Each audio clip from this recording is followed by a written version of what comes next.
Баннер с обращением к отдыхающим в аннексированном Крыму появился на пропускном пункте Чонгар. Его установили активисты гражданской блокады, бойцы батальона Номана Челебиджихана и аскеровцы.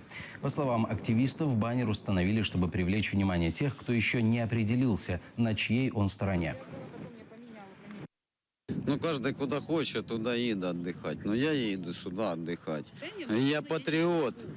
Я патриот Украины. Я не считаю, что Крым став российской. Если я поеду в Крым, получается, я расист, но я же еду не отдыхать, а еду к родителям. Граждане Украины, которые едут в оккупированный Россией Крым, задумались о том, что когда они едут туда, они кормят оккупанта, который стреляет в наших солдат. Они кормят тех людей, которые убивают наших людей, наших граждан Украины. Чтобы они задумывались и не ехали больше в Крым, не кормили оккупанта. И если завтра с ними что-то случится, они будут апеллировать к Украине о том, что она их не защитила перед Россией.